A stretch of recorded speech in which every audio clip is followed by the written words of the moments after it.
Hey guys, welcome back to Unsportsmanlike Conduct. Right now, our score stands at 4-3 with the Blue Steel leading the way.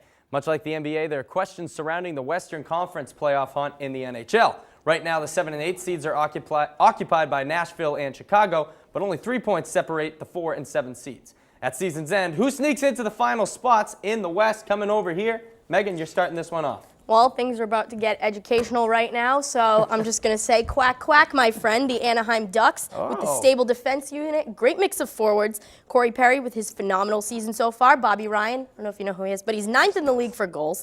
And you've got Salon, the power play sniper. You've got Lupo, deadly shot. Every defenseman's nightmare with stacked, versatile forwards. Yes, Marcus? Ben, I have a question. I thought the Anaheim Ducks were at 6, and this is about 7 and 8. Oh, it's who's gonna fall down? Who's gonna fill up the 7 and 8 If you want to try holes? to chirp research, if you look between the 5th spot and the 10th spot, it's only a 7-point swing. That's 3 games and an overtime loss. That. So Mark, they could still drop down to 7. Let her finish her point, please. Okay, I was just asking. Megan, would you like to finish up? Well, I'm going to go next. My next decision would be the Chicago Blackhawks, Stanley Cup winners. They used to high-stake games here. Patrick Kane, Jonathan Toews, 2 of the best young players in the world, staying in the top 20 points in the league. And So, Megan, you've got Anaheim and Chicago filling those 7 and 8 spots, and while you were making that point, these two guys put on their hard hats, so we're going to have to hear what they have to say. Well, you gotta watch out in Chicago right now. They're going to need some hard hats pretty soon when it all comes crashing down on them. Okay. Right now, they're in the 8th seed, but it doesn't look to get much better from them. They played Detroit twice, Montreal, and Tampa Bay. These are all playoff teams, contending teams, with Detroit being a powerhouse. They have to play them twice. There's no way Chicago's going to be able to keep that 8th spot. They're dropping down, and we have our boy, the Dallas Stars, jumping up there to the 8th spot with Nashville winning 5 of their last 6, staying in the 7th spot. All right, come back over here. Now, Jeff. it's interesting that you bring up Detroit, a team that is struggling to even stay in the playoff hunt right now when they have Datsuk and Zetterberg having their 2 worst seasons of their careers now. And they're still And they're still in the playoffs at like 5 or 6. They're 5 or And 6. Jeff, who do you have filling those 7 and 8 seeds, and why are they wrong? I have Chicago in the 8th spot, and I have Anaheim in the 7th spot. Okay. Mainly because I have Nashville with their strong goaltending and their strong defensive unit bumping up above Anaheim as they're only separated by 1 point right now.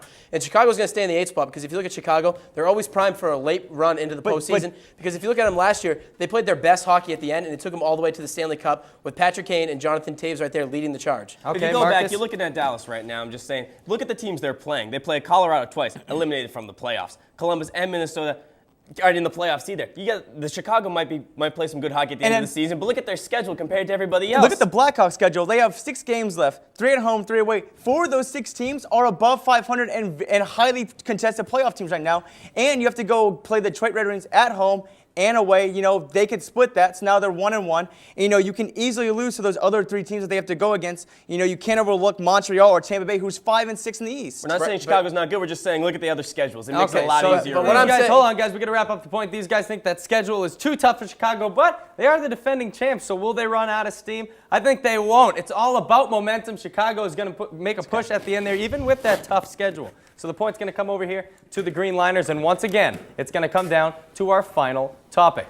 Tomorrow is one of my absolute favorite days on the year. No, it's not because the Red Sox opened their season. It's because of the actual date. April 1st is an opportunity to recklessly screw with people to the point of tears and make everything okay with just one phrase, April Fools. So let's link this historic day with the world of sports and debate who is the biggest April Fool of the 2011 year to this point.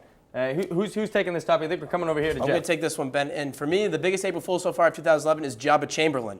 Now, the Yankees came into this year with their biggest question being on their pitching staff and in their bullpen. And here's Jabba Chamberlain, comes in 30 to 40 pounds heavier than any year before. He lost his setup position, tried the starting rotation, that didn't work, and forced the Yankees to come in and bring in Rafael Soriano for over $100 million for him just to be a 7th inning guy to get to Soriano. Now, if you look, Jabba Chamberlain just a couple years ago, 97-mile-an-hour fastball. Today against Detroit, his fastball topped out at 90 miles an hour. Wow. He's been a big issue for them, and he also brought more controversy to the Yankees that when they didn't need it. When the boss is already yelling at Derek Jeter for building mansions, now they have to worry about Jabba the Gut coming into camp. So Jabba's a big fat fool. You guys disagree? We're going to disagree because we're going to take, he's just one player on one team in the MLB. We're going to call a fool to a whole league. A whole organization. Ben, here's a health card. Please get that to the NFL because they are our fools of the year. They're dying right now. They go into an NFL lockout as the most popular sport in all of sports right now, and you're telling me that they go into a lockout work stoppage, I think we're day like 19 in, they're still fighting, waiting for an April 6th court date. You know, if they say, okay, no lockout, the NFL owners are going to appeal that. We're going to go into a whole long process.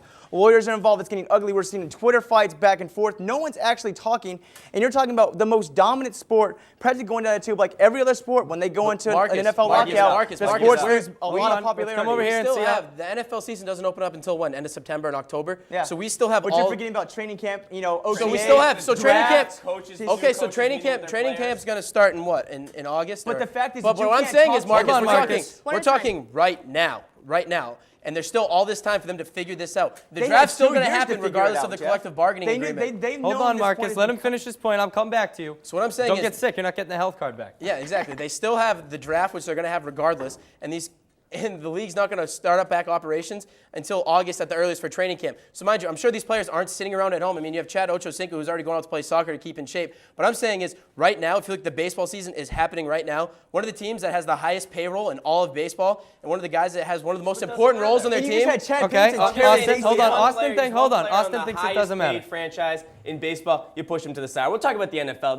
They knew this was coming for the last 2 years. They could have worked something out. At the start of last season, all the players had their fingers in the air. We're number one. We're one team. We're one unit. And look what happened. The NFL said, we're going to fix it later. Okay, We're guys, gonna that's fix going it to do it later." for this Never topic. happened. We've had some heated debate going on. This guy thinks it's one guy. These guys think it's a whole league, and I got to say, it's going to be the NFL that's going to win it. You cannot go into a lockout at this point. I don't care if it's resolved before the season even starts. There's damage being done right now. Look what happened to the NHL. They're still trying to get their fans back. That's going to do it for the game. Congratulations to Team Blue Steel for clearly being the better team today. But better luck next time over here to the Green Liners. We're going to take a quick break, but don't go away, because when we return, we're going to hear from our champs as they're going to give us their yellow cards.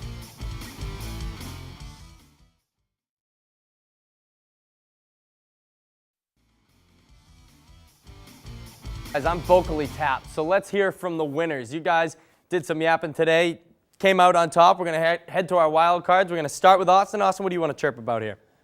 Well, I just got to say, now that the MLB season is officially underway today, I'm just so excited for the Sox to get out there and play. They're going to be down in Texas. Enjoy the warm weather while you can. It's supposed to snow tomorrow or tonight here in Boston. It's terrible, but still, opening season's underway. It's time for the Red Sox to make a championship run, and I'm excited to watch it. All right, Marcus, I know that we all just want to hear you talk some more, so why don't you go ahead and do it? I mean, Ben, I got to talk about my boys, VCU. I talked about it earlier as my champion to win a national championship. You know, this is a team who nobody thought should actually be in the tournament. We hear them saying, like, you know, Colorado should have gotten in over them. VT should have gotten over them. Even Harvard was saying, you know, this team should not have been in. I know it's a great story for ECU. You know, just smart, their coach, great coaching ability. Can't wait to see them what they do next year. All right, that's going to wrap it up for Wild Cards, and that's going to wrap it up for our show. That's all the time we have for you today, but don't cry. We'll be back next week. Be sure to check us out on EIVTV.com for UC Extras, including interviews with today's winners and losers. I'm Ben Barker. Now go watch some baseball.